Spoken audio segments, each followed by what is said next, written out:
Hi everyone, I'm your host Matt Salem, and you've tuned in to another episode of Our Best Behavior, brought to you by Behaviorally. We are the global digital-first leader in defining and diagnosing human behavior to help you achieve the most valuable moment in marketing when a purchase transaction occurs. We are Behaviorally, the transaction experts. Each episode, we share insights on trending topics within our industry and of interest to our customers. Today, we're fortunate to be joined by Stratton, Consumer and Market Insights Senior Manager at Upfield, a plant-based food company. In this episode, we will be discussing how AI has become a hot topic in the insights industry as it revolutionizes analyses, decision-making, and how organizations deliver and derive valuable insights. We'll explore all types of topics and talk a bit about food today.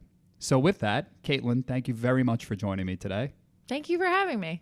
Pleasure to have you here. So we have another gloomy, rainy day here in New Jersey, followed by a gloomy, rainy weekend. Did you find something good to do to kind of kick away some of that time over the weekend? Yeah, we did. We had quite a few days of rain. So we stuck indoors. I have little kids. We went to the Morris Museum in Morristown. They have a big train display, and I have a 3-year-old boy who loves to watch trains and push buttons. So this is a great place for both of those things.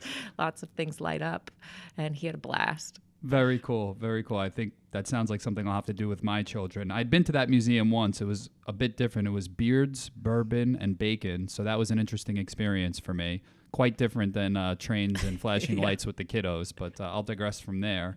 So I'm glad you found something to kill the time on the rainy weekend, and maybe that'll be my next place of interest with the kiddos.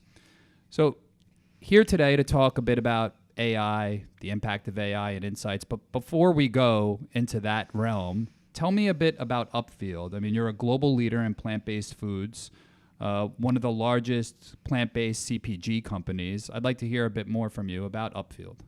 Yeah, so Upfield's a relatively new company. We actually divested from another local gem, Unilever, in 2018. We are a plant-based dairy company, so we make plant-based butters and cheeses. We acquired the Violife brand in 2020, which is all vegan cheeses. And then we were started with brands like Country Crock Plant Butter, and I Can't Believe It's Not Butter. So great, a global leader in plant-based food. It's been a great 5 years. Plant-based is a really cool space to be in. Definitely an emerging trend in the grocery store. Yeah, I mean, I think when we first met and we started talking, I told you that I have a couple of the brands in my fridge, including I Can't Believe It's Not Butter, as well as Brummel and Brown, which is a personal favorite of mine. So really plant-based, when I have plant-based foods, I don't even think about it as plant-based, to be honest with you. I just think about it as it tastes good and I like it and it's healthier for me. And, you know, I'm wondering how many of your consumers are really coming from an angle of seeking plant-based, and that is the ultimate goal, versus, hey, I like it, it's good for me, it happens to be good for me, and I'm really just buying it because it's a better all-around option. I don't know if there's any insight there into kind of those that are focused on plant-based versus those that perhaps are just like me. Yeah, we hear from a lot of consumers. They come into plant-based a lot of different ways. I like to say most people are in pursuit of health. So what can make me feel better, or how can I eat a little bit better to make me feel healthier? So a lot of people find plant-based sort of that way on their health journey. The biggest probably internal motivation to eat plant-based is wanting to go dairy-free. For a lot of people, dairy makes them uncomfortable digestively, or maybe for their skin. There's sort of a lot of different reasons. And so that's usually an internal motivation to try some plant-based foods like ice cream and cheese, maybe some things that make people feel a little heavy or bloated. That's definitely the biggest motivator for people to come in, the biggest single motivator. We see about a third of the population is coming into plant-based in order to get away from dairy. There's other things. I mean, there's a lot of celebrities that go vegan or try veganism, and so some people just try plant-based food because it's interesting and cool. Some people stumble upon it just from they go to a restaurant, the restaurant happens to be plant-based, and they love their meal. Yeah. And so they try sort of more of the alternatives, or just eating more vegetables, fruits, which is also plant-based. Definitely. And I mean, the celebrity piece is interesting because influencing and influencers, I'm sure that plays a part. So when we think about plant-based and dairy-free, that's not something that's tied together per se, right? So plant-based is dairy-free, but dairy-free isn't necessarily plant-based. Is that accurate, or does it work both ways? Is all dairy-free plant-based, and is all plant-based dairy-free? I'm not sure of that, to be honest with you. I think of plant-based as the bigger umbrella. Okay. So plant-based really just means from plants. And so it could have some components of dairy or some components of meat in it. Whereas dairy-free, you could think of it as being underneath that umbrella. There is no dairy in it. It is getting a little more complicated with different cell-based technologies because you can replicate some of the dairy proteins through cell regenerative cells. And so it's not quite dairy-free, but it's also not from a cow. Right. But Upfield products are dairy-free and not from a cow, and plant-based. So yeah, I think of plant-based as the bigger umbrella, dairy-free as sort of a smaller umbrella underneath that. Okay, that's good food or dairy-free for thought. So in thinking about that and thinking about how we've partnered together over time, particularly when it comes to packaging and research, I mean, there's so much to be told to shoppers. And part of that, of course, are claims like dairy-free, but a big part of it is just the overall gestalt of the pack, right? How it looks, what it communicates vis-a-vis its color, its visuals, et cetera. And we've recently partnered on some work utilizing AI in order to explore different packaging designs. So I was hoping we could talk about that for a moment. Very excited to have Upfield using some of our newer products and services. And wanted to know, I guess, for starters, how did you come to entertain AI solutions for insights? Yeah, I actually think where we dipped our toe in the water first was packaging research. So previously, we've leveraged the visual attention software or the human-generated AI for pack testing primarily. You can run a bunch of different designs through a VIS software or VIS and see sort of the hot spots of where the eye might take you first, second, third. So packaging is somewhere where we've sort of played around with that before. But when we had talked about sort of our new business issue, I think Flash AI was nice because it leveraged your database of insights, so we could not only get sort of a read on how our packaging design might perform, but also then benchmark it against the database. I think what's nice about packaging, particularly that makes me really comfortable leveraging AI, is so many food groups have almost like an archetype in the store. You would think of, if you think about how colors are used by category, a lot of times one color means one thing in one category. A lot of times the constructs are very similar. So we were looking to launch a new product in a new category, one we were really unfamiliar with, and we were working with a design agency who provided a wide range of different design types for us to sort of enter in this category. And this is where Flash AI was perfect because we were able to rapidly get feedback on those designs and then give feedback to the design agency and sort of narrow down the routes that we were taking.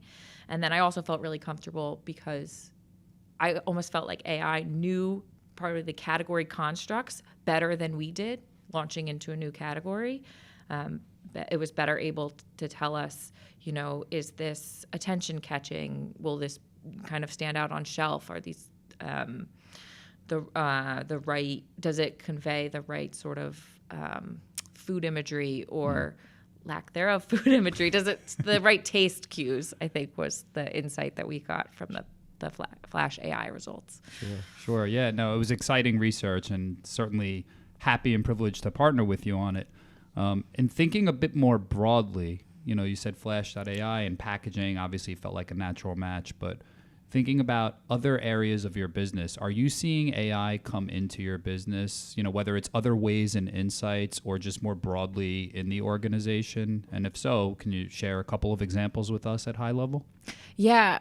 For me, I guess where I'm most motivated to go for AI solutions is things that save me personally time and help me feel like I have an expanded team. So where AI can be really helpful is interpreting qual or open-end results. So we can feed in a lot of open-end tools and get sort of almost like a word cloud of sort of the most popular things consumers said. So that's a really helpful in terms of efficiency that AI can help us. We're also looking at tools even that just read through our database of historical results and kind of help pull the insights out from there. So if you think of Chat GPT, but the data that feeds it is our own internal reports and knowledge base, essentially. And that's really helpful to share insights globally. We have, we're a global company and we have global brands, and there's a lot of things we share, especially in our categories. In the butter space, I don't know if this is surprising or unsurprisingly, across the world, people use butter and spreads very, very similarly. So there's a lot we can leverage across the different brands in different countries because the consumer end behavior is very, very similar. I love how you guys are taking the learning that you have from a variety of sources and putting it into a central repository and then leveraging AI to comb through it, because there's so many different types of AI solutions out there, but really at the end of the day, the AI is only going to be as good as the source of the data that it's combing through. So in your case, if internally you have all this great research that you've conducted over time, you know where it's coming from. It's not perhaps something ChatGPT told you that it kind of made up, because we know that that happens too. And I think similarly for us, when we think about our solutions, we know and our clients know that they're built on the world's largest packaging database. So it's kind of like, you know what's under the hood to a degree, right? I guess with that, and thinking about external sources like ChatGPT or others that you mentioned, Bing Chat, whatever it may be, are you using it in any ways, it being AI for like idea generation? So we talked about how you leverage, for pack and thinking about a new category. Is there any pre-work or ongoing work perhaps tied to that particular initiative or others where you're using it as kind of thought provokers or just to find out more where there might be knowledge gaps? Yeah, I think that's the next frontier we have to tackle. We just did a claims workshop, and we sort of generated the same claims that we generate every time we do a claims workshop. And and it would have been nice to have sort of another source that could maybe probe us or push us in a different direction, or just suggest some different ideas that haven't bubbled to the top, because we have the same biases as you do in qualitative research. We have groupthink when we get together, and I actually think AI could help us get out of that sort of pattern. It's not something we've done before, though. So in thinking about the work that you do, it is truly global across many, many countries in the world. So 95 countries, if I have it right. And I mean, the amount that I think AI can help there, just in terms of scaling and creating some sort of consistency around the globe, must be another piece of the puzzle for Upfield. I was wondering, even perhaps outside of research, you mentioned kind of some scientific cell-based stuff that is up here for me. But with that being said, is that another area? I mean, how much can it help in terms of global development of not only design, but product? Yeah, that's a really cool space that I will attempt to talk about knowledgeably. But actually, Upfield built a food science center in the Netherlands. It just recently opened, and that is where we're exploring a lot of technology with plant-based, because there is so much innovation there. I mean, people are using plants at the molecular level to replicate animal proteins, or just using animal proteins or animal cells to regrow into more animal cells, but you don't have to use the actual animal. And so we know that to be leaders in the plant-based space, we're going to have to be exploring these and understanding them. And so we have a food science center in the Netherlands with a fantastic R&D team that's helping us do that. We invite retailers to come visit to learn more about the science. We also do a lot in packaging there as well, because I guess there's plant-based packaging solutions as well, if you're looking to get out of plastic. So we can plant-based, we can use what's in the tub and what's out of the tub to be plant-based as well. And so there's a lot of different technologies going on. I think where AI can help too is, you think about all cells and molecules and DNA as large data sets. And AI is going to make us more efficient in combing through that data set and regenerating the cells we need to build the products we want. I love in there many pieces of what you said about how plant-based can really be kind of an end-to-end solution, both pack and product for you. And it's truly a full plant-based experience, and kind of bringing it back, if you will, to packaging and communication, and thinking about what might drive shoppers to a particular brand, hopefully something unique, a point of difference. Maybe it is that both the pack and the product are all plant-based, for example.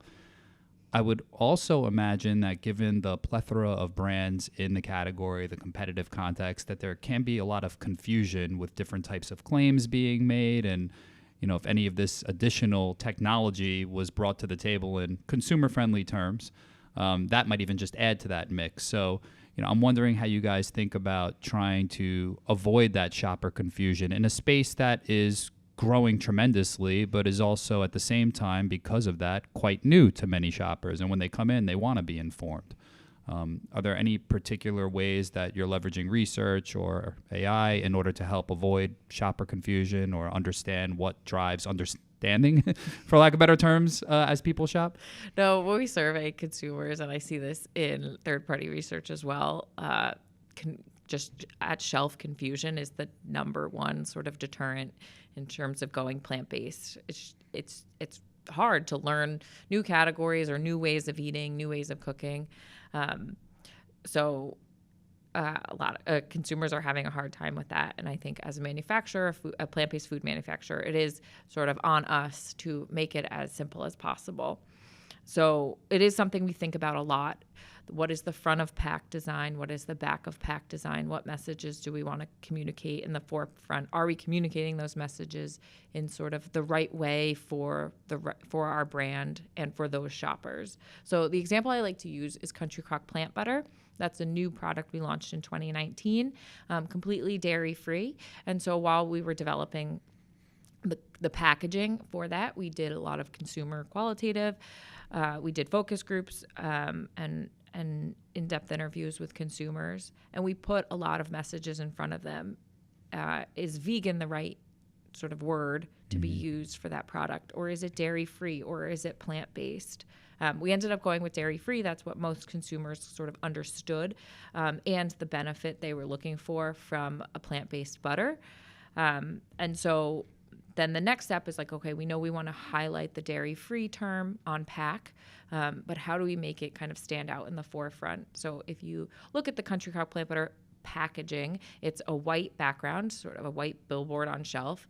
We have the same logo as Country Crock because it's from the same brand. You should expect the same quality. There's a lovely piece of toast because you got to have appetite appeal. Sure. But dairy-free is one of the main messages on the pack outside of the brand name. We use different hero oils in the product, so you can kind of pick your oil. But then dairy-free is really prominent on the front of the pack. If you flip it over, you have a little bit more information. The product is also vegan. And so if that's something you're looking for, you would be able to turn it over and figure that out. But we try and limit the messages on the front of pack to the ones that are really most important to help consumers shop. Also, we have in the butter and spreads space, we have a really big piece of the shelf there. So the other sort of struggle that shoppers have is when you go to the shelf and you're looking for a plant-based solution, sometimes they're not all together. So in a lot of stores, there's a natural set or a plant-based food set, and so they're completely separate in the store. And so you might be shopping for your whole family and one person needs dairy-free and one person wants dairy, and you have to go to two different places to get those solutions. So in butter and spreads, because we have sort of a dominant share position, we can control a lot of that shelf and how we see the we see the best way for the consumer to shop that shelf is to go up to the shelf and decide, am I looking for a dairy-free solution or a not dairy-free solution, and provide the both of those solutions in one space. So that's what we've done sort of with plant butter and our other brands, our legacy brands. So you can get Country Crock and you can get plant butter, and right next to butter. And so you can kind of make those decisions at the shelf. We find that to be an easier shopping experience. So we're trying to do those things in plant-based. With our cheese, we're also trying to get it. Most of the cheese is shelved in a separate section. We believe it should be shelved with dairy cheese, non-dairy cheese, again, so it's easier for the consumer to make that decision. If you think about how milk is set today, you go up to the milk shelf and you can decide dairy-free or dairy milk. And so we sort of see that as the future in how you would shop the store. And thinking about your global footprint, is that something that you see rather consistently being employed around the globe, or is that more of a U.S.-centric POV? Are consumers thinking differently in other parts of the world? Actually, what I've seen from global research is the U.S. is behind in a lot of this.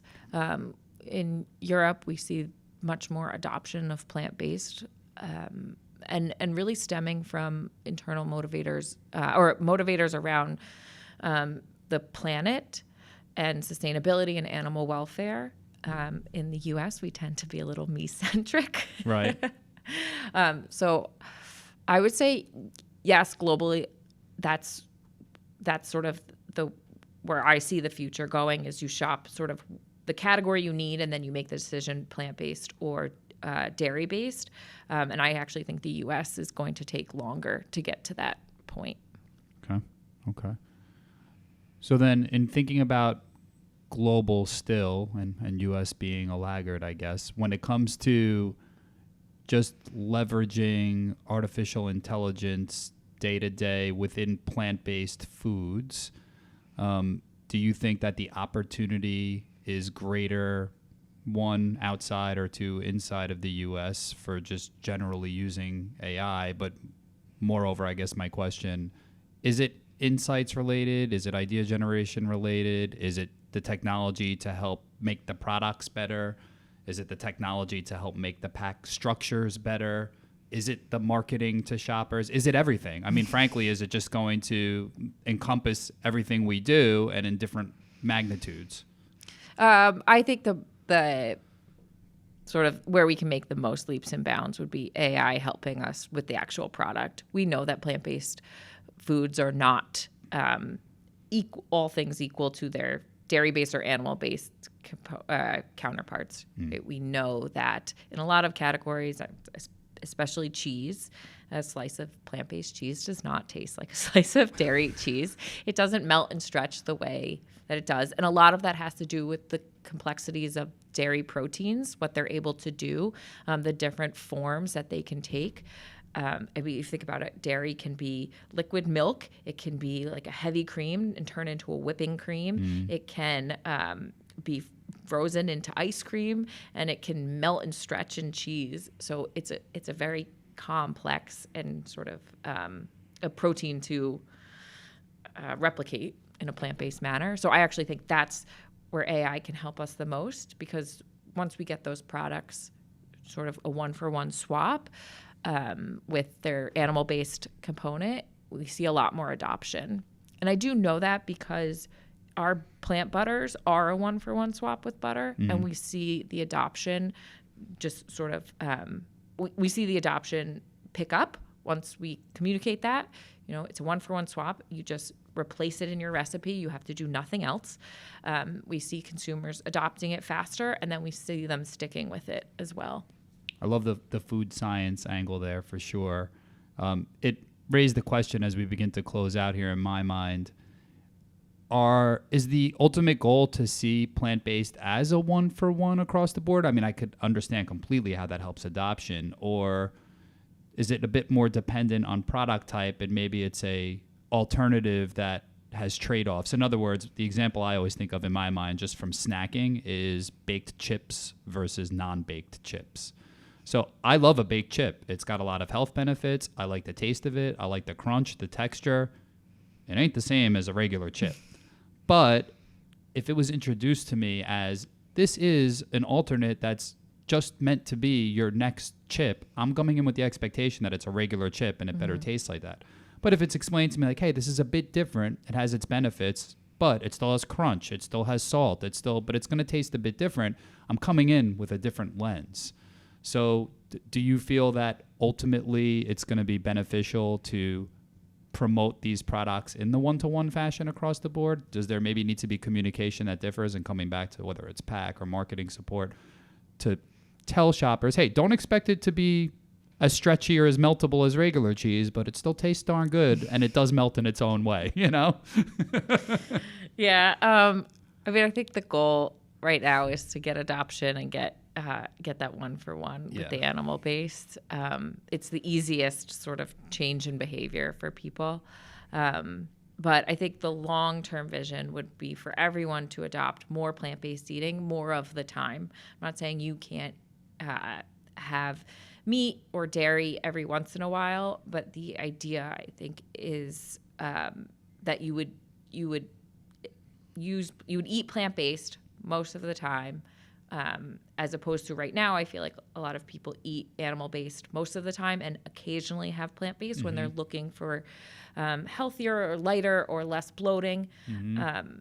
But I'd like to see it flip-flop.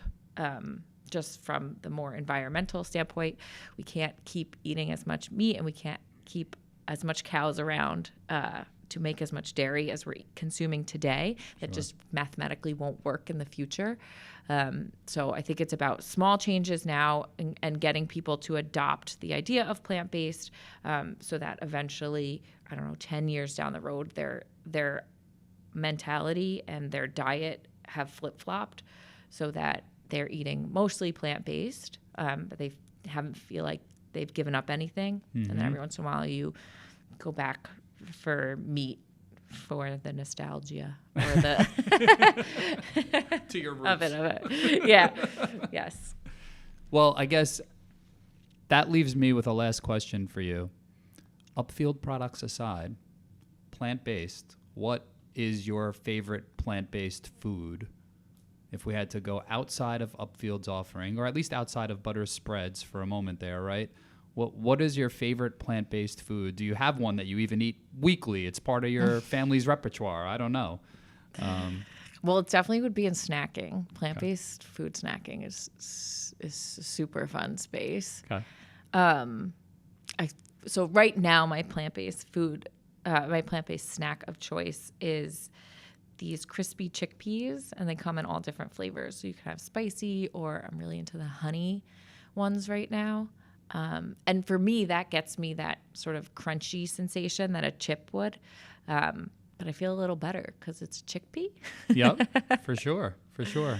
So that's my current plant-based snack of choice. Okay, cool. I'll have to get into the spicy ones in particular. I've seen them out there, and I'm a big fan of anything spicy, so it sounds like that might be the one for me to try. Okay. What's your plant-based snack of choice or plant-based meal of choice? Oof. For me, I would say it's those, because I would go to snacks too. It's those the green peas, like the dried green peas. Oh, yeah. Yeah, like so when you said chickpeas, peas, I'm like, I never really got in there, and I should, especially if they're spicy ones. But I like just the green peas. I like the flavor of them. I like the texture, the salt, the crunch. I mean, that's a good snack that I keep in the house. The kiddos like it too. Yeah. Actually, it started with them, and then I call it daddy tax. Basically, when I make them a snack, I take a daddy tax out for myself. I'm like, actually, I need to start eating these. So that's mine. They're good. Yeah, crunchy snacks. That's it, for sure. Well, look, I really appreciate you taking time to join us today. Very cool conversation. I love the intersection of AI and, frankly, sustainability. I mean, it just seems to naturally work together in the future, and obviously particularly at Upfield. So thank you for coming on to Our Best Behavior, which is brought to you by Behaviorally. Caitlin, really great to have you here. Appreciate your time. Be sure to check out other new episodes of Our Best Behavior, found on our website, found on YouTube, found in the SoundCloud, and we'll catch you next time. Thank you.